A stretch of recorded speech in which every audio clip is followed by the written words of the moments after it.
오늘 주신 하나님의 말씀 누가복음 23장 1절에서 25절까지 말씀입니다.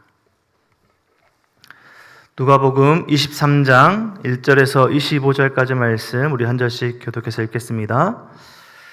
무리가 다 일어나 예수를 빌라도에게 끌고 가서 고발하여 이르되 우리가 이 사람을 보매 우리 백성을 미혹하고 가이사에게 세금 바치는 것을 금하며 자치 앵왕 그리스도라 하더이다 하니 빌라도가 예수께 물어 이르되 내가 유대인의 왕이냐 대답하여 이르시되 내 말이 옳도다.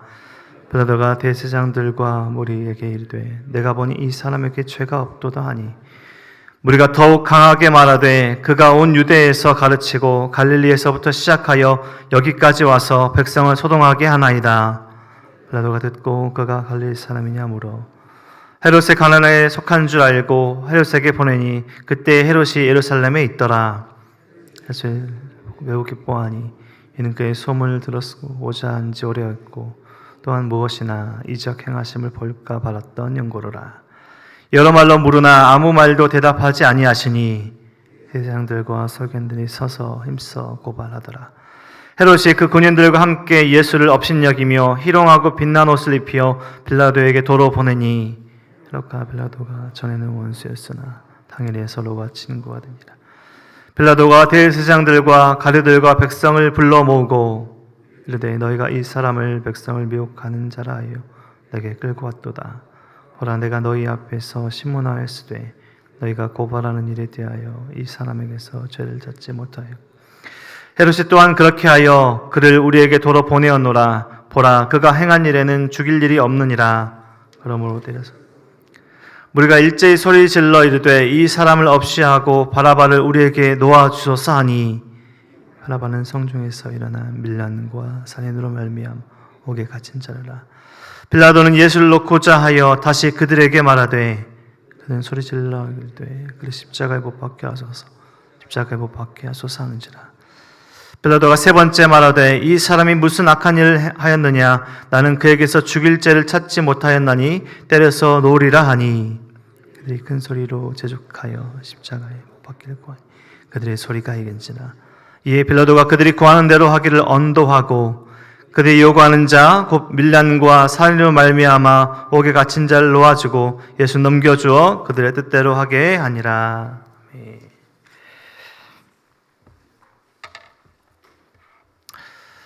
1961년 이스라엘 가이샤라 지역에 로마 극장 유적지에서 돌 비문 하나가 발견이 됩니다. 흔한 다른 유적들처럼 완벽한 비문은 아니었지만 그 내용은 알 수 있었고 복원된 비문에는 이렇게 기록되어 있습니다. 이 건축물은 티베리우스 황제에게 바치는 신전이다. 본디오 빌라도 유대 총독이 헌정하였다. 라틴어로 기록된 이 비문은 지금 예루살렘 박물관에 소장되어 있는 그런 증거들입니다.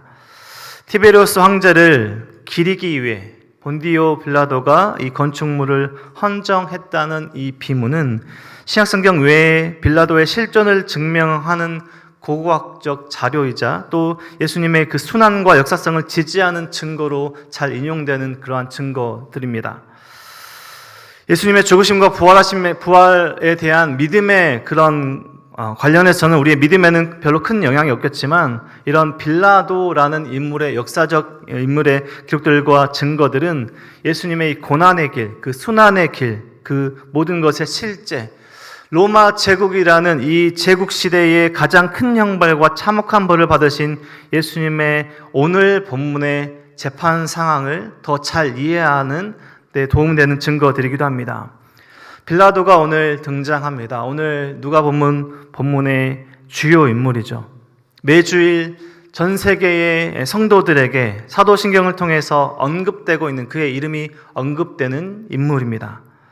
언급된다고는 하지만 우리의 편한 말로는 욕먹고 있는 인물이죠.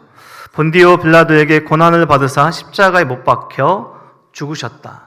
본디오 빌라도에게 고난을 받았다라고 사도신경은 우리에게 이야기합니다. 마태복음을 보면 빌라도는 예수님의 이 죽음에 관해서 자신은 무관하다라고 손을 씻고 자신은 무관하다라고 말하지만 결코 무관한 것이 아닙니다. 결국 사도신경은 그의 십자가형 언도, 그 모든 죄를 모든 세대 가운데 모든 성도들에게 증언하게 합니다. 빌라도라는 이름은 창을 가진 자라는 이름을 뜻을 가지고 있는데요. 이 유대 지역을 예수님의 그 시대에 통치했던 유대 총독, 5대 총독입니다. 빌라도라는 이름은 예수님께서 다시 오실 때까지 결코 잊혀지지 않을 이름일 것입니다. 예수님은 겟세마네 동산에서 잡히셨고, 우리가 계속되는 그 본문을 통해서 보면 가야바의 집에서 소집된 공회 앞에 서셨다가 오늘 본문에 보면 빌라도가 있는 안토니오 요새로 끌려오셨습니다. 오늘 예수님은 빌라도의 법정에서 빌라도 앞에 서 계십니다. 빌라도가 아무리 찾아봐도 찾을 수 없는 부당한 죄목으로 그의 법정 앞에서 빌라도 앞에 서 있는 것이죠. 빌라도는 이 자신의 법정이었습니다. 자신이 권력을 가지고 있었고 그 지역의 총독, 통치자였습니다. 빌라도는 오늘 본문 봐도 충분히 예수님의 무죄를 선고할 수 있었습니다. 그리고 그래야만 했습니다. 역사적 기록을 보면 빌라도가 잔인하고 폭력적인 통치자였음을 알 수 있는데요. 당시 예수님께 가해진 그 위협과 위험이 얼마나 무서웠는지를 반증하는 이야기이기도 합니다. 당시 예수님의 그 고난의 길 가운데 예수님께 가해진 그 위험이 어디든 따라가겠노라라고 고백했던 제자 베드로가 3번이나 부인해야 할 만큼, 나는 저 사람을 모릅니다라고 부인해야 할 만큼의 그런 위협이었고, 그 땅을 통치하는 제국의 통치자가 무리들의 이 불법과 부당한 소리를 들어야 할 만큼의 위험이었음을 알 수 있습니다. 오늘 본문을 보면 4절을 보십시오. 빌라도가 대제사장들과 무리에게 이르니 내가 보니 이 사람에게 죄가 없도다. 또 14절에도 이 사람에게서 죄를 찾지 못하였다. 그리고 3번째 말하는 22절에도 보십시오. 나는 그에게서 죽일 죄를 찾지 못하였다. 빌라도가 그냥 상식적으로 봐도 예수님께서 끌려온 이 부당한 죄목이었고 자신이 어떠한 죄를 언도할 수 있는 상황이 아니었다라는 것들을 알고 있었습니다. 빌라도는 이 모든 상황을 분명 잘 파악하고 있었을 것입니다. 죄 없으신 예수님께서 이 무리들, 이 고발하고 있는 종교 지도자들에게 끌려왔고 예수님께서 당하고 계신 일들이 부당한 일이고 불법적인 일이었음을 다 알고 있었을 것입니다. 그래서 오늘 본문을 보면 헤롯 왕에게 보내기도 하죠. 하지만 헤롯 왕은 소문으로 들었을 예수님을 그냥 신기하고 희롱할 뿐 어떻게 할 죄를 그도 찾지 못하고 도로 자신의 법정으로 돌아오게 됩니다. 빌라도는 무엇이 옳은 일인지, 무엇이 자신이 해야 되는지 합법적인 일인지 분명히 알았습니다. 하지만 그 순간에 자신을 돌아봤던 것이죠. 자신의 사회적 위치, 경력, 정치적인 그런 입지, 자신의 안위의 위협을 느끼자 무엇이 옳은 일인지도 알면서도 행하지 않기로 결정합니다. 무엇을 해야 하는지, 무엇을 옳은지 분명히 알고 있었죠. 하지만 그것을 행하지 않기로 결정합니다. 오늘 본문 24절에 이에 빌라도가 그들이 구하는 대로 하기를 언도했다. 오늘 마지막 절 25절 보십시오. 그들의 뜻대로 하게 하니라. 자신의 법정에서 자신이 어떻게 해야 되는지, 어떻게 행해야 되는지를 알고 있으면서도 그들이 하게 했다. 그들이 구하는 대로 하기를 언도했다. 분명 예수님의 무죄를 알았고 나름대로 예수님의 석방을 위해서 노력했지만 결국 이 주위의 압력에, 자신의 안위에 대한 염려에 예수님께 사형 언도, 십자가형을 언도하게 됩니다. 빌라도의 법정에서 예수님은 십자가형을 언도받고 바라바는 예수님께서 모든 것들을 대신해서 자유롭게 되는 그런 과정이 오늘 23장의 본문인 것이죠. 그 과정에서 예수님은 단 한마디 변명도 하지 않으시고 묵묵히 그 과정을 겪고 계십니다. 오늘 본문을 보면 빌라도의 이 한마디 대답하는 그 빨간 글씨로 기록되었을 예수님의 그 한마디 외에는 단 한마디도 예수님은 말씀하시지 않으십니다. 오늘 빌라도의 법정에서 부당한, 그리고 십자가형 언도까지 받게 되는 예수님의 이 안토니오 요새에서의 부당한 재판을 오늘 보게 됩니다. 우리 오늘 본문을 보면 또 계속해서 묵상되는 예수님의 그 십자가의 길을 보면서 우리의 삶을 돌아보고 예수님의 길을 바라보게 됩니다. 무엇이 옳은 일인지 알면서도 행하지 않기로 결정하게 될 때 우리는 빌라도와 같이 되는 것입니다.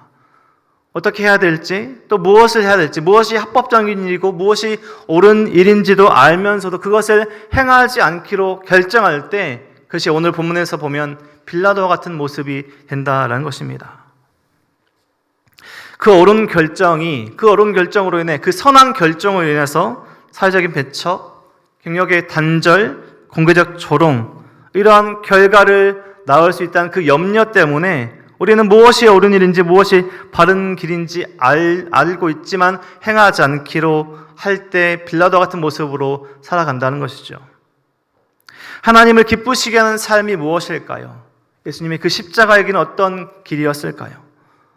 우리는 예수님의 그 고난을 묵상하며 예수님의 그 길을 묵상하며 우리의 삶을, 우리의 길을 생각해 봅니다. 우리의 삶을 어떻게 살아가고 있는 것인가? 하나님께서 기뻐하시는 삶을 살아가고 있는가?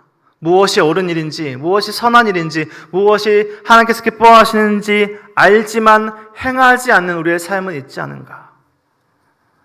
분명 우리는 세상과 타협하고 또 세상의 소리가 크게 들릴 때가 있습니다. 그들이 원하는 대로, 세상이 원하는 대로 우리를 내어둘 때가 있습니다. 하지만 묵묵히 옳은 길을 걸어가셨던 그 예수님의 그 십자가의 길을 다시 묵상하고 하나님께서 기뻐하시는 삶이 무엇인지, 하나님께서 원하시는 그 길이 무엇인지 우리의 삶을 하나님께서 기뻐하시는 길 위에 두어야 할 것입니다. 계속해서 말씀을 묵상하시고 예수님의 그 십자가의 길을 묵상하고 계시는 우리 성도님들, 하나님께서 말씀하시는 그 옳은 길이 무엇인지 깨닫게 하실 때 하나님께서 기뻐하시는 그 길을 묵묵히 걸어가실 수 있는 우리 성도님들의 삶이 되길 소망합니다. 세상의 소리, 다른 소리들이 크게 들릴 때 하나님의 그 음성을 더 크게 들으시고 하나님께서 기뻐하시는 대로 하나님께서 깨닫게 하시는 그 옳은 길을, 바른 길을, 복음의 길을 걸어가시는 우리 모든 성도님들의 삶이 되시길 주님의 이름으로 간절히 축원드립니다. 기도하겠습니다. 하나님 감사합니다. 오늘 말씀으로 또 오늘식하게 하시고 특별히 고난주간 가운데 예수님의 그 십자가의 길을 다시 한번 묵상하게 하시니 감사합니다.